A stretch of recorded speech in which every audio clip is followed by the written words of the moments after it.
Alright, I got the right socket now.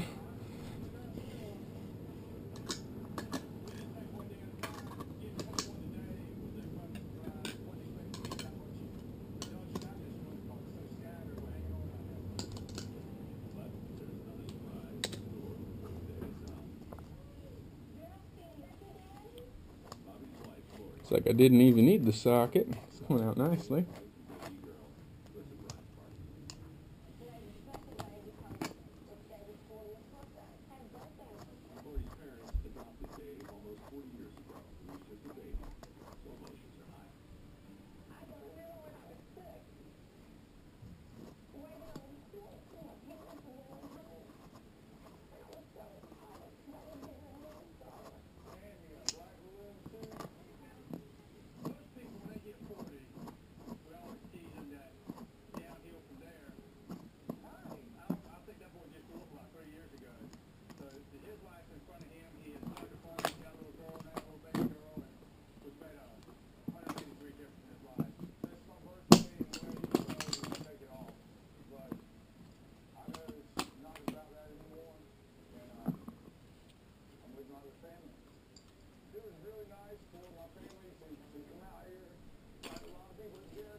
Alright, now we can take the hub apart. Got that all. This is always the worst part, is taking the hub off, because the tire gets pressed onto here. And it's a bear to wrestle out. So let's see if we can do this here. Grab a screwdriver, push that tire back.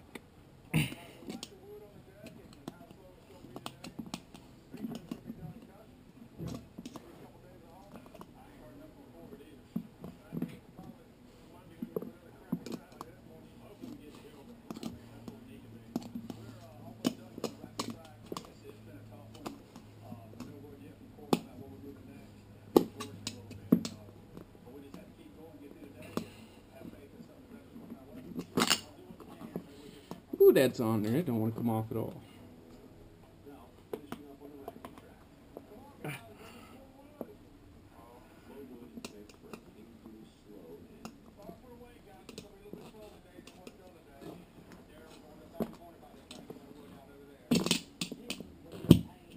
There we go. That started it. Boom, off it came. Alright. There's the spacer right there. Let's take this tube out and see where she popped. This is the tube that had the rivet in it, so we should just have a single hole on the backside. But I always like to double check this kind of stuff, because it'll tell you what's going on the inside. As you can see, there's a nice split in the tube right there. I don't know what that came from, so I gotta check that out. It looks like that's on the inside of the tire, on the tube. Well, there should be a hole on the outside here. Right there.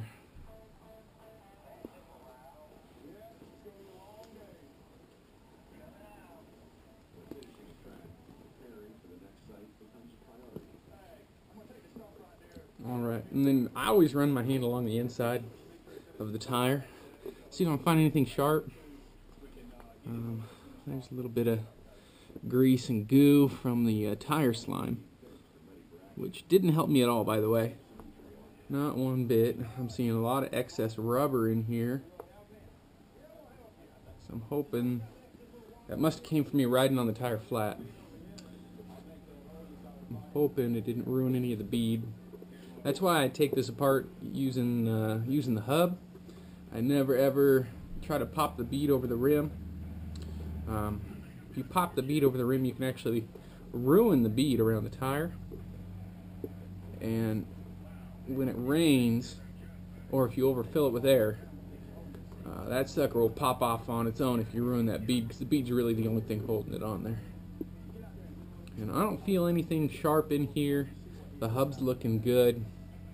I don't see anything sharp on the hub that would have caused that, so it must have just been that rivet that I ran over. That's definitely our culprit. I don't see anything else that could have done it. So now that the rivet's out, I know there's nothing else sharp in there. We can go ahead and open up one of these brand new tubes.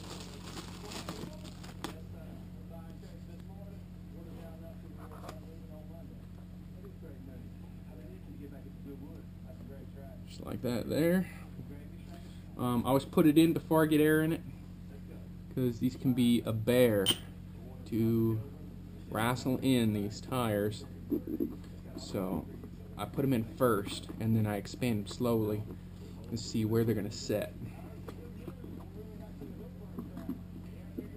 This way you don't have to use any soap, which I find can fling the tire off. If you got a damaged bead, soap just lubes everything up and the tire comes right off. It's happened to me before.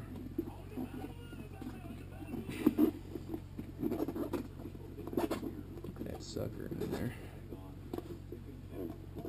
There we go. And I just kind of like to get it close to set in place. You don't have to get it exact. Get it close. And we're going to grab ourselves a pump. I like the hand pumps myself. Kind of old school that way.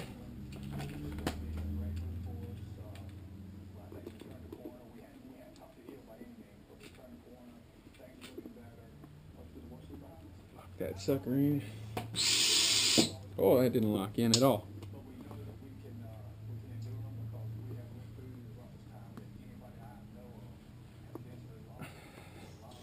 There we go. Give it a little bit of air, let it fill out, set in there. There we go. And then that way, when I go to put my connector back on here and fill it back full of air, it's not going to give me any problems being flat. It's got a little bit of air in there, gives it some support. I'm going to put the hub all back together, and we'll get up and rolling.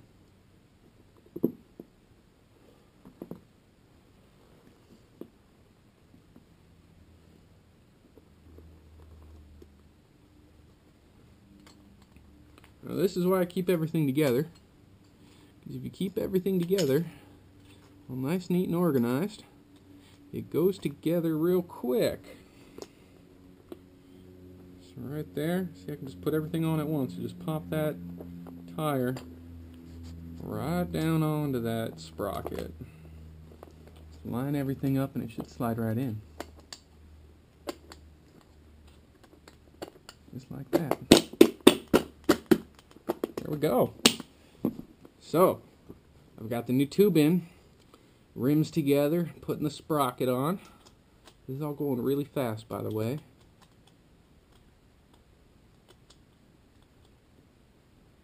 I think that's the best part about these scooters. That's why I actually sold my truck. I'm moving to Hawaii, and I need something to take with me. And these scooters are so compact and so easy to work on that if anything happened to it in my move, I could just fix it right there on the spot. It only takes me about 15 or 20 minutes to fix the tire, if not less. And I need to have that versatility when I go, because if the truck broke down over in Hawaii, number one, it's a buttload of money to get it over there. And number two, once I'm there, the parts are going to be kind of hard to find, because Hawaii is an island, so you don't really get much stuff out there. You got to special order everything. So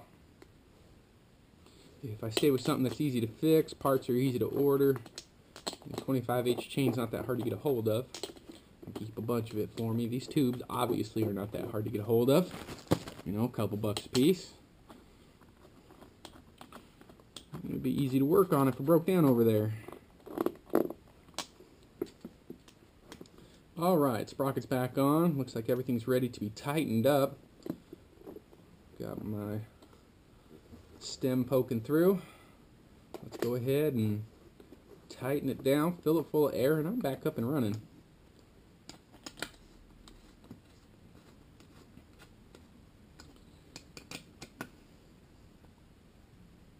So I was looking into the liners for these things, and I was noticing, number one, they're expensive, and number two, most people actually don't make liners that work really well for these very wide tires, these little 10-inch tires. They end up selling you a narrow strip because they're mainly used for mountain bikes, so you only get a strip about covers right there, which oddly enough is where I get most of my punctures, but you know, it's not protecting any of the side if you go around a corner. I don't know, there's no guarantees, and I would rather spend $2 on a tube, do a little walking, get some exercise for my big butt, than to have to keep ordering a $40 to $60 liner, which is not very good at high speeds. You know, those mountain bikes don't get up to 40, 50 mile an hour like we do. Not most of the time anyway. And so, I mean, I worry about the vibrations more than anything, because you don't need to be bucked off your own scooter. It's just no fun.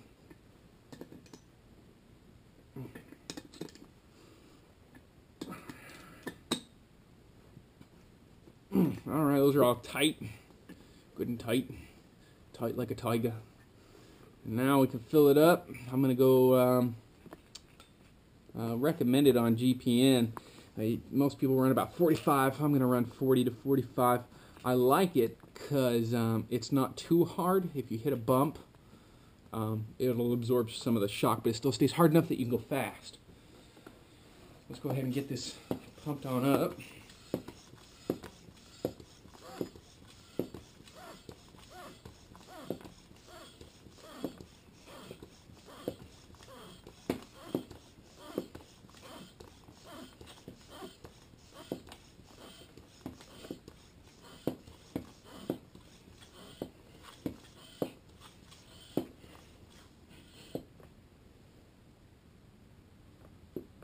Alright, that's 45 right there. Oh, nice and hard. It's a good tire, still got a little bit of give in it. You see it's set quite nicely. Since I inflated the tube a little bit, it's already setting good on the wall. I don't really need to adjust this much because I've already done that process. That step's already done. So that's just a little tip for you guys. Maybe it might make your changings go easier. I've never had a problem doing it like that. I don't foresee a problem. I will need to get new tires here pretty soon. This one's cracking, probably from riding it flat.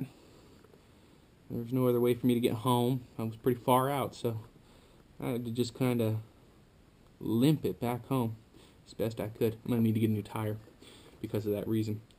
But that's it. I'm going to put it back on. In the next video I'll make, I'm going to go out and ride the trails a little bit. Springwater corridor out here in Portland, and see how she rolls, but looking good for now.